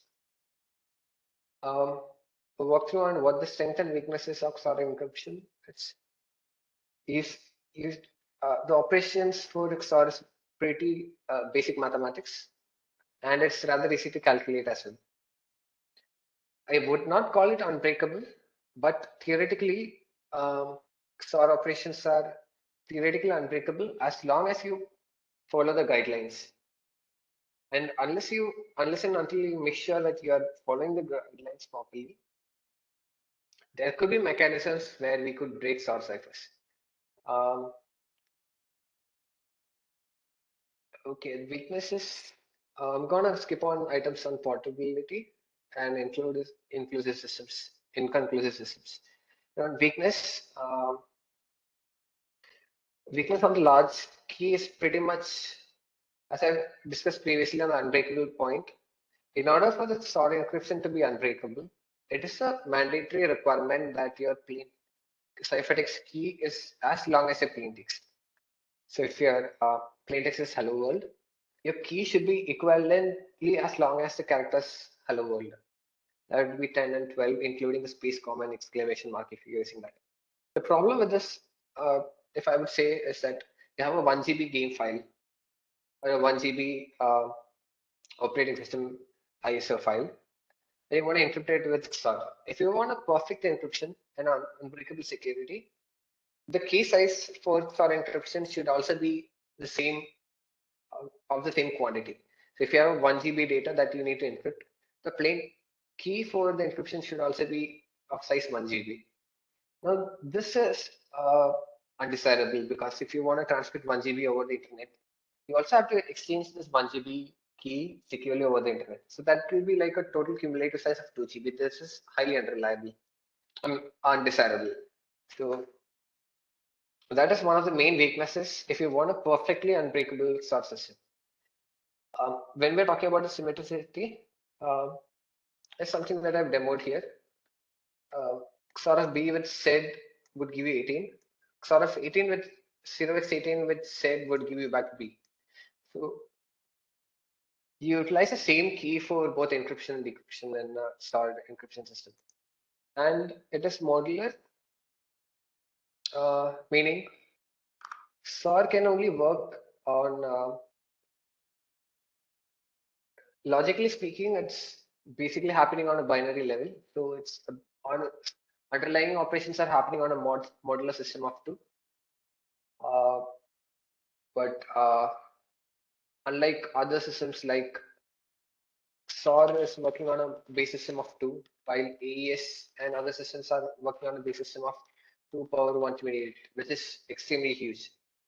So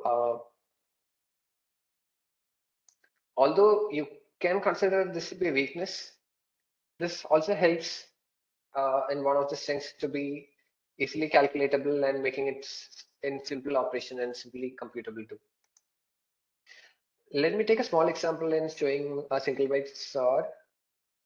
Abhishek, I know I'm running out of time. I'll just wrap it up pretty quick. I've got a couple of slides more. Okay. Sure. Okay, so for single byte SOR, we have a system where we have, for the example here, we have spaghetti as a plain text. I split it into each character separately. And the key I've utilized here is hash. And what I'm doing is I'm going to convert S into a ASCII character.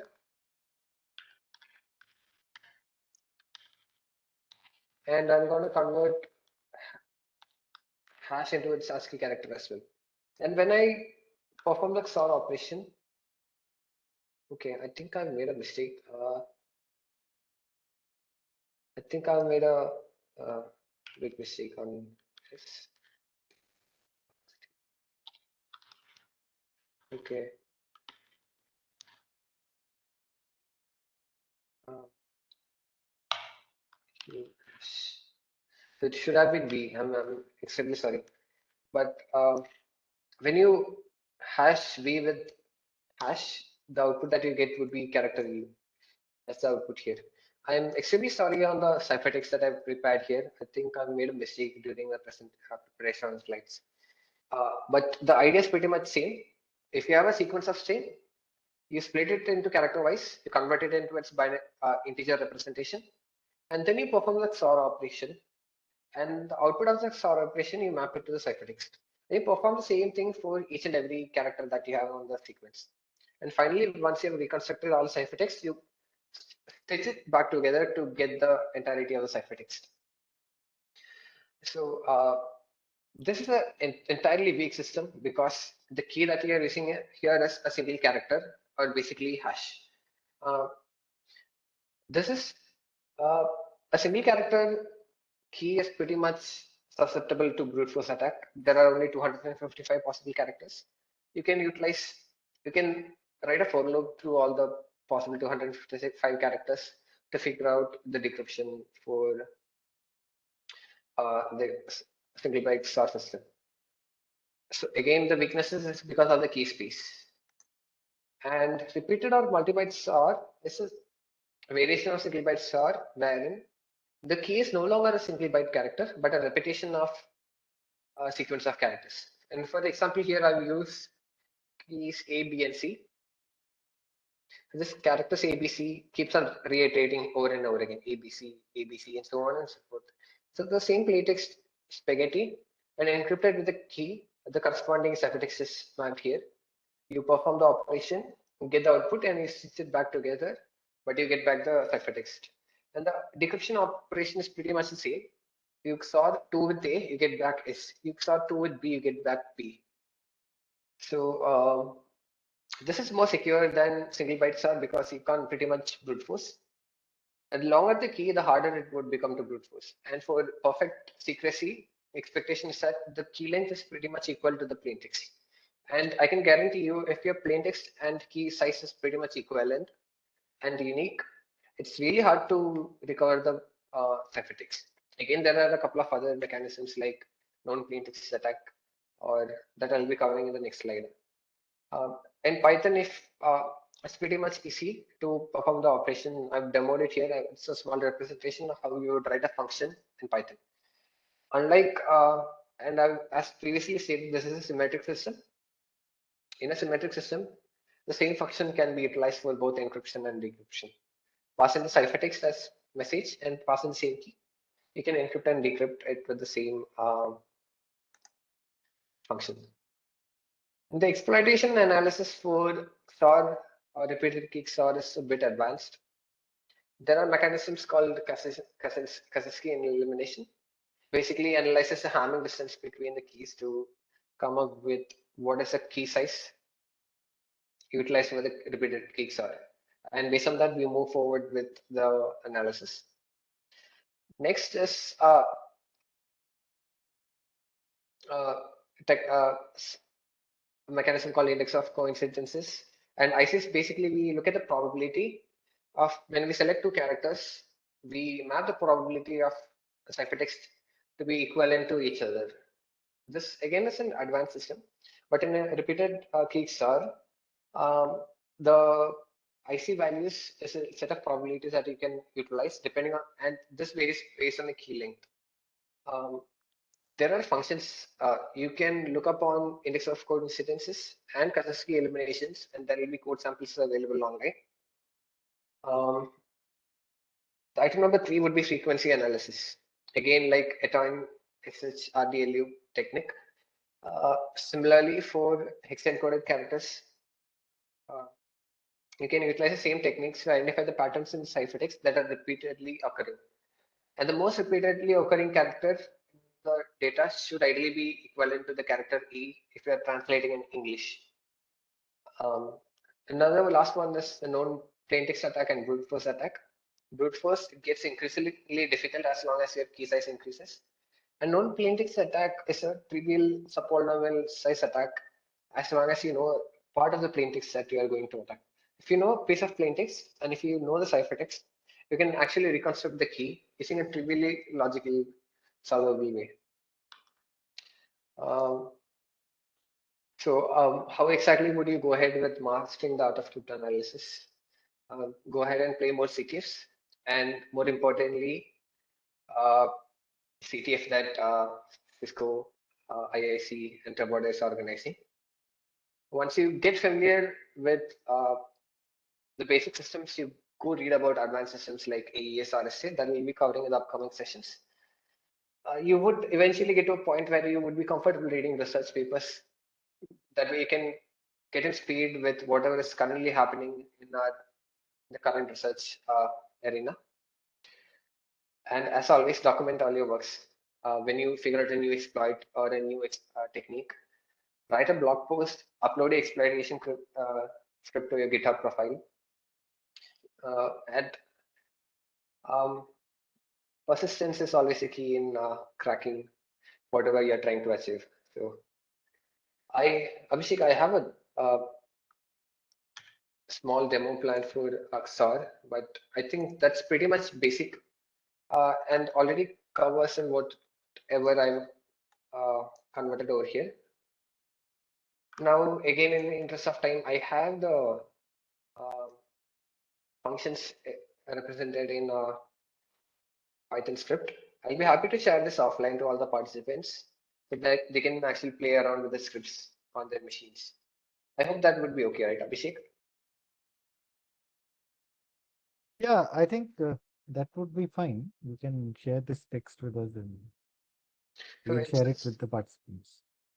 yeah, I'll share all the scripts that I've utilized for today's demo offline. And all these are pretty much self-explanatory. Um, so for a normal single bytes, or you have a function, you have a key, and you need an encryption key. What we are going to do is we are going to XOR each character with its appropriate index, and we would get an encrypted text. And similarly, the decryption would be utilizing the same function over again. So I have another example where we break a single byte XOR using brute force method. Let me see if I can. Yeah, okay. I have an example here. I'll just run this part alone. So what I am doing here is I have a ciphertext sequence here, and I've previously encrypted using the single byte XOR key. I'm not sure what exact key I'm using, but we know for XOR encryption that possible key range is only 256. So for my example, I'm running through all possible key ranges, and I gather all possible ciphertext into a Python list. I print it out, and depending on a scoring function, I decide out of the 256 possible decrypted data, what is the best fitting uh, plain text that I can summarize. So, so this is a list of all possible plain text that I have. So this is item number one. This is item number two, so on and so forth. At some point, the characters might even be unreadable. And this is a completely unreadable character set. So, and for each of the characters here, I apply a scoring function to decide what is a most humanly readable character. And the winning decrypted data is basically this. So this was my plain text that I used to encrypt the data. So again, I'll be sharing all this sample Python scripts to all the participants offline. Okay, so that's pretty much it. I'm open for questions. It's already 5:26. Uh, Thank you very much, Sayooj. I think you have taken the participants through an interesting journey. It's been a nice Introduction to Cryptography, and it will culminate with the second webinar by your colleague, Mr. Pagilla Manohar Reddy, on Friday. And we'd like to thank you for very patiently discussing different aspects, and most importantly, for providing examples which the participants can also try to replicate, learn from practically, and prepare themselves to face the actual CTF better. So now I will move to Kaushik. Kaushik, can you please check if there are any new questions in the Q&A other than the text encryption questions? No, he has covered all the questions. Yeah, there is no additional questions. That's all. Okay, fine. So thank you very much, Sayooj. Right. And I will now announce the assessment for the webinar. So I will paste, dear participants, I will be pasting the link to the assessment in the chat box. I request all of you to please pay close attention. Just give me a moment.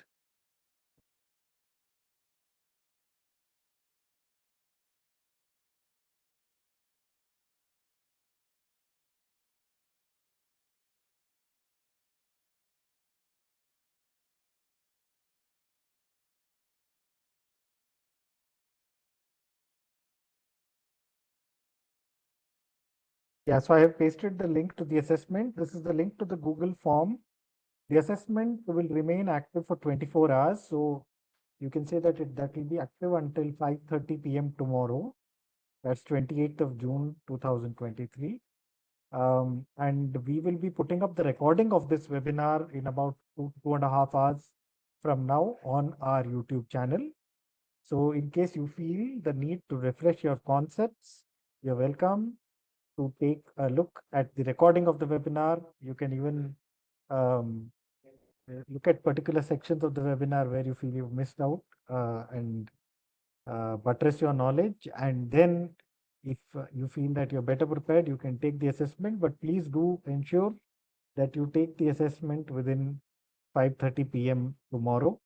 So thank you very much, Sayooj. We appreciate your contribution. And it was actually quite a loaded webinar, as has been Right. the trend with all the 7 webinars that we have completed. And it was quite organized also. Each webinar, as I can see, is covering 3 concepts of the area in quite a bit of depth. So the participants will be left with about 24 concepts, so which they can follow to improve their performance in the CTF, right? Right. So Thanks. yeah, Thanks, Abhishek, for hosting this wonderful event. yeah, okay. So Again, I thanks will to now, yeah. yeah. So dear participants, the link to the assessment will also be available on the webinar homepage. So I'll just be saving it there now, and I will paste the link to that.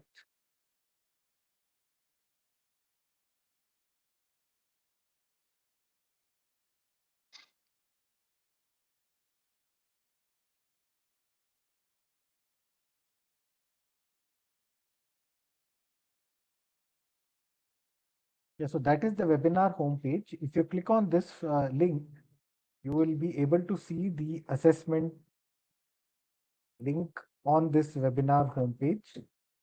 And it is also mentioned until when the assessment will be active. So we request all of you to attempt the assessment in all sincerity. Okay, thank you, Sayooj. I think you can sign off. I will close the recording and I will close the session.